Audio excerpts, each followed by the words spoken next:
How you doing, Kenny? Hood Rubino, Devil's Digest. I know that even though you might have back-to-back losses, the feelings that you had today are not the same as you had compared after the USC loss. How would you compare just the film session that took place, the vibe around the team this time compared to how it was right after the USC loss? Yeah, I think it was disappointing because I think our guys know we were so close to victory. And what I showed the guys today was when you win most of the statistical categories, but the most important things in football are owning the football and then winning situational football. And you look at third downs, you look at red zone scoring, and you look at the turnovers, and that's the game. The other 85, 90% of the game, we won, but we didn't win the areas that mattered. And that's really what I told them was winning football looks a certain way. And in those moments, in the third downs and the fourth downs and the low red, is when we made our biggest mistakes, and they played their best. So that's what we got to do if we want to win football games. Chris Cartman, son of a source. Kenny, you've compared this to your first year at Florida State, and I was just wondering if you could outline a lot of the similarities as you see them, how that can help you moving forward, and what you communicate about that to the team. Yeah, a lot of similarities just in terms of that was actually the COVID year, so a lot of guys were out as well, and we've been battling some injuries up front and some injuries now on defense and at quarterback and kind of all over, running back, all over a little bit. So being able to adapt and change, maybe not do exactly what you did in the spring or the fall, but being able to try to change and adapt. I mean, I'm a run game guy. That's what I've always done. And I think we ran the ball 4 times in the second half, but that was to the strength of our football team versus that team in that game, which is different. And it may be uncomfortable for staffs to do, but it's something you need to do. So I would say that. I would say the ability to face tough losses and have to respond and understand that this is a process and you have to learn how to win again.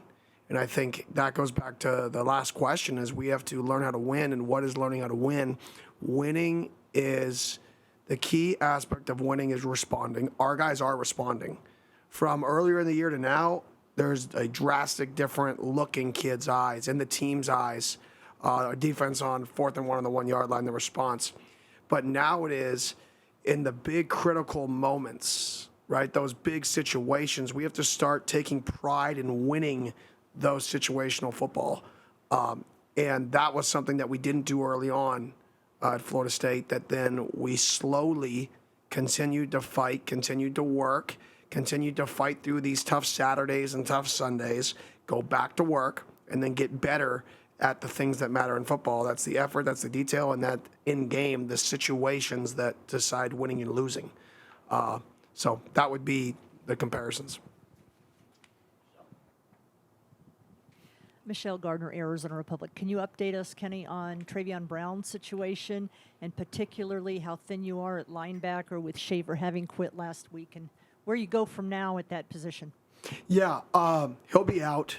Length of time unknown right now, but he'll definitely be out, this week, and then we'll reassess after the bye.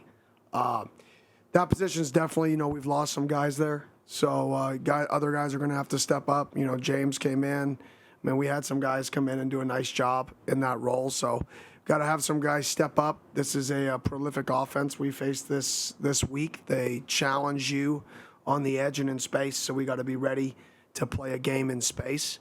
And linebackers are a big key to that because they try to isolate your linebackers in coverage and man, and weak side safeties in man coverage with some FIB formations. As a follow-up, can you talk about Caleb McCullough and how well he played with the time he got, maybe his best game? Caleb was awesome. Caleb came in, and Caleb's been an incredible teammate, an incredible teamer for us, playing spot minutes at linebacker. So for him to be able to come in and play to the level he played was a huge positive for us. And we're going to lean on him and need him in these next this next week and the next few weeks and throughout the year. Blake, and then over here in the white. Hey, Coach. Blake Neiman, Cronkite Sports. Over these past 2 weeks, you fell into an early hole early into the game. What is it going to take to set that initial tone of getting on the scoreboard first, kind of build up that momentum for your team? Yeah, we just got to, have a good opening drive. I mean, we started pretty opening drive this week. Obviously, when we started the drive, it ended in an unfortunate way that I would not count on. I mean, we get a penalty after the first third down conversion, gets us to a 1st and 15, and then we couldn't get back out of that funk. And going into the game, like I told the guys, you can't play really sound defenses behind the chains. Right? There'll be some defenses that you can play at 2nd and 18 and respond to 2nd and 20s verse because they're aggressive. You can't do that to really sound defenses who are built upon making you take 6 yards a pop and built upon you making your own mistakes. So that was disappointing because we haven't been a penalty-driven team this year. But those penalties showed up in the first drive, and they showed up in the most critical moments of the game.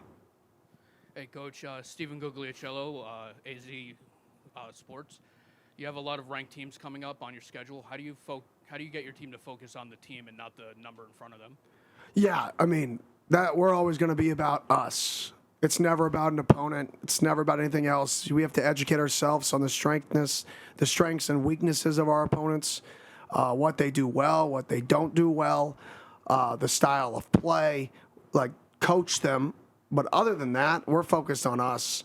I mean, I've watched us and offensively and what players do what well and how do we put our players in the best position to be successful.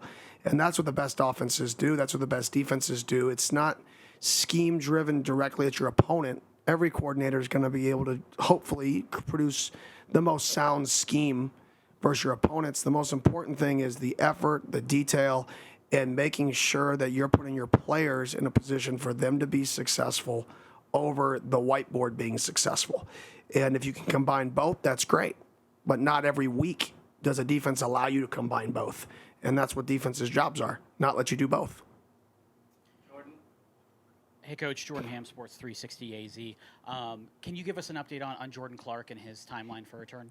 Honestly, that one's up in the air. I really don't know. I don't know. Jordan's a competitor.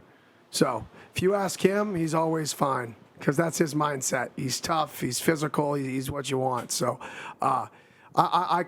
it's questionable. That's the easiest way to say it.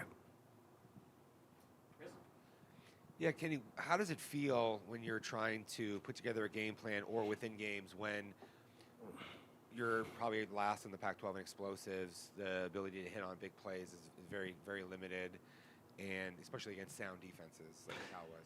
Yeah, I mean, you have to be super efficient, and that's something that, I've looked at specifically. I mean, our longest rush, I believe, is 17 yards on the season. So when you can't run the ball and hit explosive runs like that, when you're a more consistent runner, you try to be consistent in that world, you got to find more explosives. And now, luckily, our backs have hit some explosive passes to negate that. But we still need to be more explosive. And that's a challenge. So we got to be more creative. I got to be more creative getting our guys in space, trying to be creative with, some little few tricks and trying to pop an explosive. But we and myself have to be more creative creating those because in reality, explosive plays, if you look at the win rate for teams with explosive plays and teams that don't have explosive plays, it's one of the number one correlations to winning in the game nowadays, and we're just not having enough explosives. So I got to be more creative offensively, and I got to find ways to create those and get our guys in explosive situations. Jordan again, right there. Kind of on that topic, after USC, you said you felt like you got a little too emotional in your play calling. How would you assess how you were able to, focus on that against Cal? Yeah, I mean, when you face a defense like that, it's kind of a boring game to call, to be honest, because they're going to do what they do. They're going to mix up their calls, and they're going to keep counter punching. So it's really not as much about the call because they're so sound. You're not going to get them per se. Some games it's like, oh, we got them. We're field blitzing here. We're going to check 4 verticals angle and send a 5-man slide, and the defensive end is going to have the angle route weak. Oh, got them. Right? You're not going to really get them.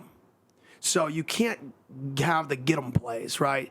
The only one we tried to get them on was the throwback to Trenton, which was super close. The defensive end, who's the edge player, sprints and recognizes it. And great play by that kid. If he doesn't recognize it, we have Trenton running down the field by himself trying to create that explosive. But so that game's kind of a boring game to call from that perspective. Obviously, we got to be better in the red zone, and I got to do a better job, designing plays in the red zone so we can still run the ball or get our best guys open. Harris Hicks, Arizona's family. Coach, last week you said, quote, "My wife is my biggest critic." I guess after a game, what's something she said that has stuck with you, whether it's funny, bad, or just honest? I'm not going to answer that question. That's a great question, but I'm not going to answer that question. I would have to lie on my answer, so I'm not going to do that. Coach, from a defensive standpoint, I mean, obviously playing aggressive, I know a few untimely penalties, but just overall your thought of, the defense on how they're matching up and just the intensity that they're able to build off of each game, even with a guy like Jordan being out. Yeah, they're doing a phenomenal job defensively. Even when they bend, they're doing a really good job in red zone defense, not breaking and limiting points, right? So even when teams have elongated drives, they're still limiting the points. So they're doing a really nice job there. So I've been really pleased with our defense. Coach Ward's phenomenal. Our defensive staff's phenomenal. They are attacking and being aggressive. Still got to create more takeaways. Being through 5 games and 1 takeaway, I would bet we're 132nd or 130th in the country in creating takeaways, and that's an explosive play for defense. So right now, if you look at us, we're not explosive on offense and we're not explosive on defense because both of the explosive categories, offensively, we're turning it over too much, which we didn't as much last game, but we're not creating the explosives. Defense, we're getting sacks, but the most explosive play on defense is turnover, and we're not getting turnovers. So we're making it really hard on ourselves to win games because, once again, the areas of the field that wins games, the situations that win games, which are turnovers, third down, red zone scoring, where offensively we're struggling in some areas and defensively we're great, except the explosive plays, which is the turnover rate.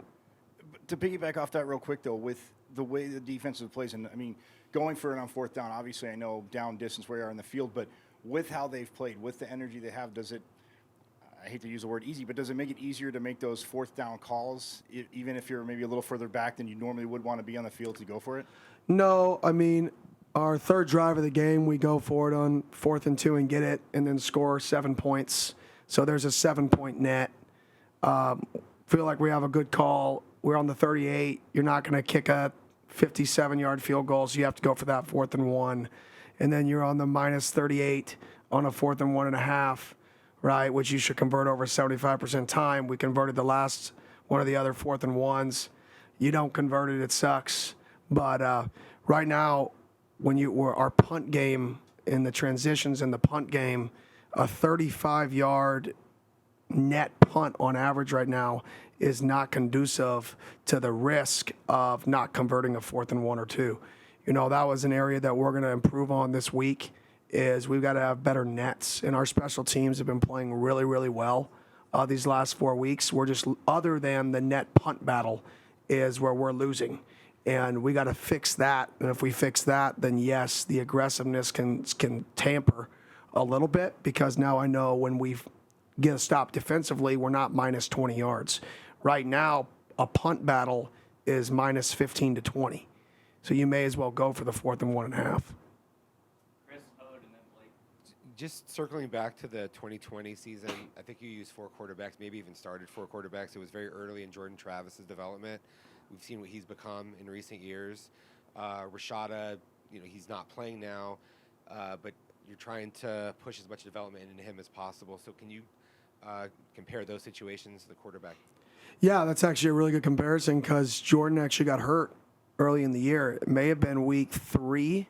He got hurt week 3 or 4 in the year. So that's a good comparison, similar to Jaden.